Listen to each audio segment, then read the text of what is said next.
Story time.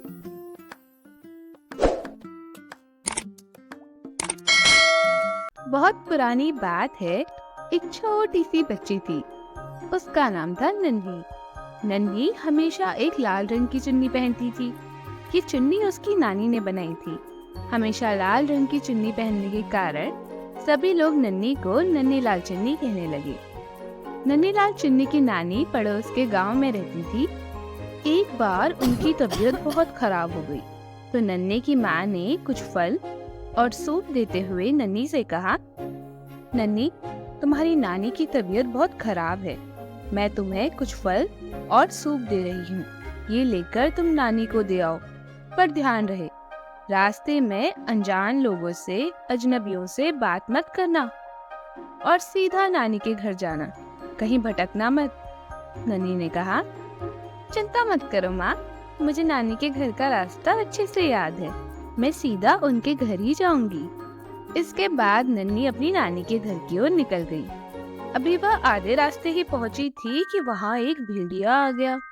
भेड़िए ने उससे कहा, प्यारी बच्ची, मुझे बहुत भूख लगी है। तुम्हारे बैग से खाने की खुशबू आ रही है। थोड़ा खाना मुझे दे दो। नन्ही ने कहा, ये खाना तो मैं अपनी नानी के लिए लेके जा रही हूँ। उनकी तबीयत बहुत खराब है ना, इसीलिए मेरी माँ ने उनके लिए सूप और कुछ फल भेजे हैं। भेड़िए ने पूछा, तुम्हारी नानी कहाँ रहती है?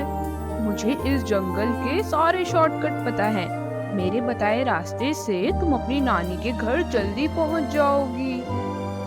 नन्ही ने उसे नानी के घर का पता बताया, पर उस दुष्ट भेड़िए ने नन्ही को एक लंबे रास्ते से भेज दिया। फिर भेड़िए ने एक प्लान बनाया। बहुत भूख लगी है। थोड़े से सूप और फलों से मेरा क्या होगा? सबसे पहले इसकी नानी के घर जाकर उसे खा लेता हूँ। बाद में जब ये खाना लेकर आएगी तो इसे भी खा लूंगा। भेड़िया नन्ही की नानी के घर पहुँचा। उसने आवाज बदलकर कहा, नानी, मैं आ गई। अंदर से नानी ने कहा, मेरी प्यारी बच्ची, दरवाजा खुला ही है, अंदर आ जाओ। भेड़िए ने दरवाजा खोला और अंदर आकर उसने एक ही बार में नन्ही की नानी को निगल लिया। पास में नन्ही की नानी का शॉल और चश्मा रखा था। भेड़िए ने चश्मा लगाकर शॉल ओढ़ लिया और नन्ही का इंतजार करने लगा। तभी लंबा रास्ता तय करते हुए नन्ही भी दरवाजे पर आ पहुंची। उसने दरवाजा खटखटाया। नानी, नानी, दरवाजा खोलो। भेड़िए ने आवाज बदलकर कहा, अंदर आ जाओ मेरी प्यारी बच्ची। नन्ही को लगा कि शायद बुखार की वजह से उसकी नानी की आवाज भारी हो गई है, इसलिए उसने दरवाजा खोला और अंदर आ गई। नन्ही को आज नानी कुछ अजीब सी लगी। उसने पूछा, नानी, आपके कान इतने बड़े कैसे हो गए? पहले तो ये ऐसे नहीं थे। भेड़िए ने कहा, मेरी बच्ची, मैं तुम्हारी बातों को सुन सकूं, इसलिए मेरे कान बड़े हो गए हैं। नन्ही ने फिर कहा, नानी, आपकी आंखें इतनी बड़ी कैसे हो गई? भेड़िए ने कहा, बेटा, वो इसलिए ताकि मुझे तुम्हें देखने में परेशानी ना हो। फिर नन्ही ने पूछा, और नानी, आपके हाथ इतने लंबे कैसे हो गए? भेड़िए ने कहा, ताकि मैं तुम्हें गले लगा सकूं। नन्ही ने पूछा, तो आपके दांत, वो इतने लंबे कैसे हो गए? ताकि मैं तुम्हें खा सकूं।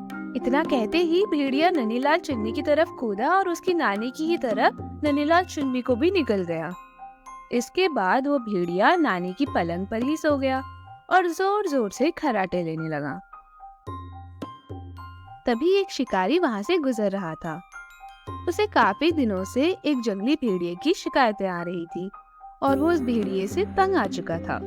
जब उसने खर्राटों की आवाज सुनी तो उसने इस आवाज का पीछा किया। शिकारी ने देखा कि आवाजें तो नानी माँ के घर से आ रही है और उनकी पलंग पर वही दुष्ट भेड़िया सोया हुआ है। भेड़िया गहरी नींद में था, पर उसके पेट से अभी भी बचाओ बचाओ की आवाजें आ रही थी। शिकारी ने उस दुष्ट भेड़िए को सबक सिखाने की सोची। उसने अपने औजार निकाले और भेड़िए को बेहोश कर दिया। फिर उसने भेड़िए का पेट काटकर नन्ही और उसकी नानी को सुरक्षित बाहर निकाल दिया। इसके बाद शिकारी ने तुरंत भेड़िए के पेट में एक बड़ा सा पत्थर डाल दिया और उसका पेट सिल दिया। फिर नानी, नन्हीलाल चुन्नी और शिकारी तीनों दरवाजे के पीछे छुपकर भेड़िए के होश में आने का इंतजार करने लगे। कुछ देर बाद जब भेड़िया उठा तो उसने अपना पेट काफी भारी महसूस किया। उसे लगा कि शायद नन्ही और उसकी नानी को खाने की वजह से उसका पेट भारी हो गया है, तो वो नदी किनारे पानी पीने के लिए निकल गया। जैसे ही वो पानी पीने के लिए झुका तो पत्थर के भारी वजन की वजह से वो नदी में जा गिरा और डूबकर मर गया। जब नन्हीलाल चुन्नी, उसकी नानी और शिकारी ने देखा तो वे बहुत खुश हुए। नन्ही ने घर आकर अपनी माँ को सारी बात बताई और प्रॉमिस किया कि आज के बाद वो उनकी सारी बातें मानेगी और अनजान लोगों से बात भी नहीं करेगी।